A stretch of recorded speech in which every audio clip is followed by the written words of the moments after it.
gentlemen, and welcome back to Identity Insights by Indicio. My name is Tim Spring, and I am your host today. I'm joined by Indicio's CTO Ken Ebert, and he is here to discuss how Indicio Proven can enable more secure and more usable AI.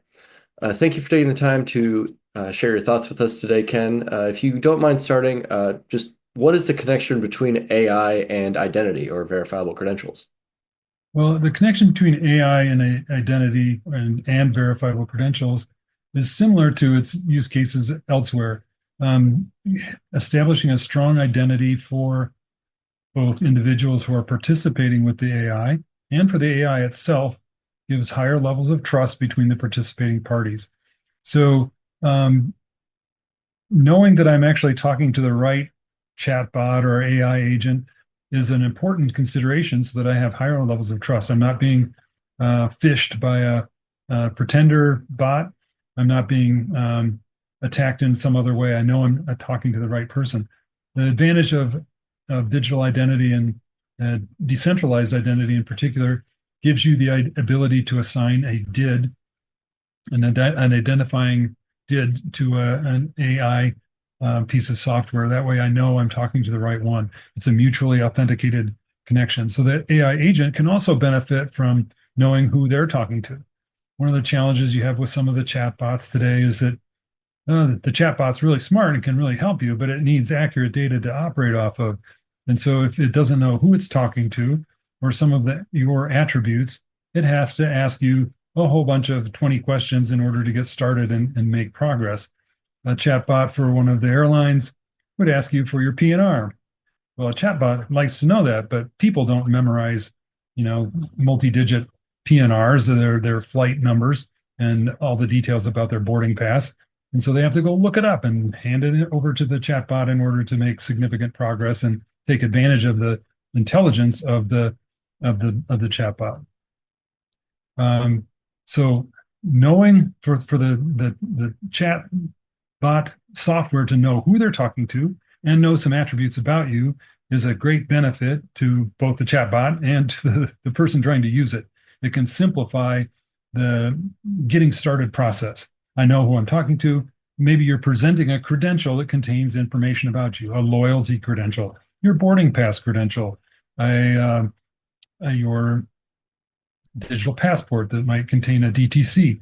So all of these types of things can enable the chat bot to have more information to get started with, to be able to answer your questions or perform some task on your behalf. All right. So you mentioned, I think, maybe a newer type of AI for some people there in agentic AI or an AI agent. I'm curious if you could go into a little bit about how that works, and what makes it different than a regular AI, just chatbot, which are pretty everywhere now.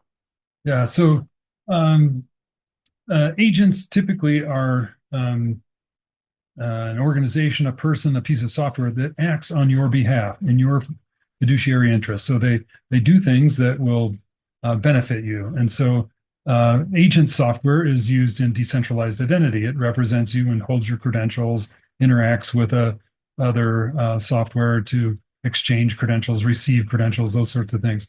The same thing is true for another piece of software, which might be an AI that acts on your behalf, and that's called an agentic AI. And it's a software system that is going to be able to autonomously make decisions or take actions to achieve your goals with minimal intervention on your part, but it's going to act on your behalf. And so, rather than being representing another party and interacting with you in a like a chatbot does, this one's going to go a little bit further and might do things like book a ticket for you, or find a ticket that you want to buy, or make a purchase, or locate a product, or do things that you would task it with. It's less of a completely scripted interaction, and it's more kind of free form, where that uh, AI can ask as your personal assistant to accomplish things on your behalf. All right. So I think I know kind of the answer to this question, but I'm curious, why would an agentic AI, why would it be beneficial to have, verifiable credentials or more stronger identity with that? Particularly, can it move through different programs and things like that? I'm curious if you would know what it would have access to. So depending on what you want that agentic AI to do, you want it to be trusted, so it needs an identity to be sure that it's acting on your behalf. So it might have credentials that prove that it's acting on your behalf, or it might have to prove that it really is the correct agentic AI to interact with a service. A service may authorize specific agentic AIs to interact with it. And so if the both the identity of you and the identity of the agentic AI that's acting on your behalf need to be known for a successful, happy, fraudless interaction to occur. So that's the importance of having that strong identification for all parties concerned to determine that the agent is truly authorized to act on your behalf. If you're going to ask a piece of software to do something for you, you want to make sure that it really is authorized to spend your money or to commit you to a particular a flight or a hotel reservation or things like that. So it's part of the establishment of trust. And as the agentic AIs become more and more capable, this will become more of a both a benefit to the end users who participate with it, but also to the retailers or the service providers who are going to work with and interact with that agentic AI to complete a transaction to the benefit of the business and to the benefit of the person who's using that AI to initiate that transaction. So I'm curious, right? We've talked in kind of generalities here so far. I'm curious if we could walk through a quick workflow of, say I tell the AI, for your example, buy me a plane ticket. Could you talk about where it would be, maybe have its identity checked to make sure it's representing me or what that would look like as it goes through each step? So first, there's going to be some interaction between the agentic AI and myself to authorize it. Well, first they have to discover who I am. There's going to be some authorization mechanism. I might need to provide them some details about me. Uh, for booking international travel, I might need to present my passport credential that contains my DTC type 1. I may need to present information about my finances, what credit card they can use to bill or to where the funds are available to complete a transaction. Secondly, the AI may request a credential from me, some signature of something that says, yes, I'm authorized to act on behalf of Ken so that I can take these actions for him.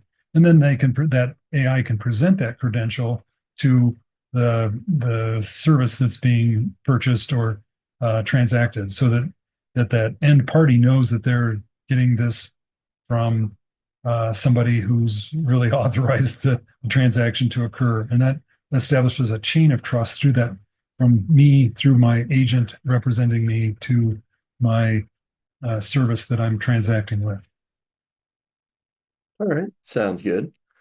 So I'm curious, just yesterday I saw an article about basically a security team that was playing with the agentic AI, and just through a series of questions, they had it carry out an impersonation attack. I'm curious if you have any thoughts on how identity might be able to help in that situation.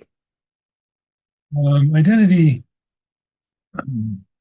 particularly when the stronger the level of assurance with identity, the stronger your guarantees of actually interacting with the person you desire. So if you up your assurance level on credentials that are being presented, you might be able to combine that with biometrics, biographics, so some data about you, some name, address, email, those sorts of things, telephone number. Those can be combined with biometrics to say, yes, I really am the person who authorized this agent.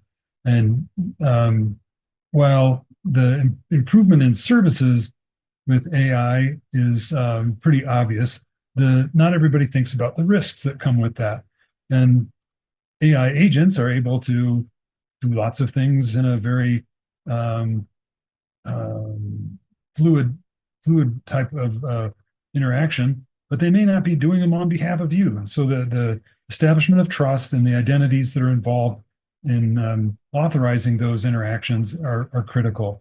It's fun to see, oh, what is AI capable of doing? And then what is AI capable of doing in a safe way? And they don't have to be radically different, but by introducing verifiable credentials to prove the authenticity of participants, the person involved, the agent involved, and the end provider of services, like a plane ticket or hotel reservation.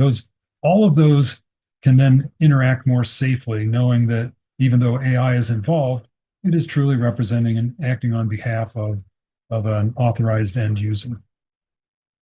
All right, sounds good. So I'm curious, right? Obviously, there's some benefits inherent to AI, right? That's maybe I don't have to deal with the whole booking process and things of that nature.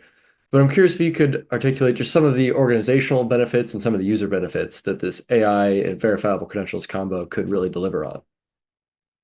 Um, so for end users, it reduces complexity. When I had to book a flight from the United States to Bengaluru airport, there were 80 possibilities. That's a lot of stuff for me to plow through. If I can have an agent that does that booking for me, it's much more convenient. They'll probably find me a better deal. They'll probably find me a flight that matches my criteria better than I can find a flight that matches my criteria. I like to fly at night so I can sleep on the airplane. All of the different preferences that I have when doing a booking or something like that, or trying to can make a purchase of some service, the AI can go through far greater opportunities and find the thing that matches me most. So for the end consumer, it's not only a convenience, but they're likely to get a better end result that matches their wishes better than if they did it themselves. It's too monotonous for me to look through 80 flights to find exactly what I want. I'll make a mistake. Uh, AI doesn't care. It doesn't get bored. It doesn't get tired. It just plows through it all and finds what I'm looking for. So for the end user, it's a benefit because you'll get a higher quality of service. You'll get a faster service. You'll get something that is more likely to match, and they might be able to save you some money as well. For the vendors on the other side who are offering to interact with these services, they get happier customers. They probably make more sales. Um, I'm not going to abandon my vacation booking because I can't find all the right things to make it work. I find what I want. I get a happy match for my criteria. So they get satisfied customers. They sell more stuff. So they have more volume of transactions to deal with. They have less frustration because the AI actually knows how to navigate the system better and do the booking better than a human, probably. It's a complex system, but a tailored AI can navigate that more readily than people who only do it once a year. They might be able to figure it out, but maybe they don't. And if they don't, they may drop their booking halfway through the process and not actually go through with the transaction. I've talked about travel quite a bit, but it's applicable to all retail experiences, all um, online transactions, anything that can be automated is applicable. But the both sides of the transaction benefit to the degree that it smooths out the process, makes it go quicker, makes it more reliable. Those are some benefits. And if you incorporate verifiable credentials and some decentralized identity there, the trust can also be up to the task and prevent fraud and abuse of the system. All right, makes sense. So I'm curious in your mind, who do you think would be providing the AI agents in this case, right? Does the business provide the agent? Is it my Alexa at home? Do they talk to each other? And I realize this isn't quite your area of expertise necessarily, but I'm curious, where does the agent come from and how do the agents interact in your mind? Usually, the agents are provided by the person who has the greatest stands to have the greatest gain. So people might say, I want to sign up for a service that provides this for me, and they're willing to pay for it because it saves them money, makes their life more pleasant. Um, but I think that there's also a strong motivation from vendors of services, not vendors of the AI services, but vendors of products, travel, hospitality, financial services. All of those types of people stand to benefit from the improved outcome for them and for their customers. And so they're likely to help stand these up as well. I expect you'll see both, but I think the more likely is to start from the service side and push toward the consumer than the other way around. They can take the time to figure it out, tailor it, make it work for their particular vertical market, and then consumers can come along. But I think you'll see some on the consumer side as well. All right, makes sense. So we're coming to the end of our time here, Ken. I just have one last question for you, which is, if people dozed off or, there's anything that we didn't quite cover today, I'm curious, what would be the key takeaways that you would want people to know about AI and verifiable credentials? AI is coming. AI will bring benefits, but it also brings risks. Verifiable credentials can help the all of the participants be more secure in their transactions and to have assurance that they're dealing with the party they think they're dealing with, that they're not being taken advantage of.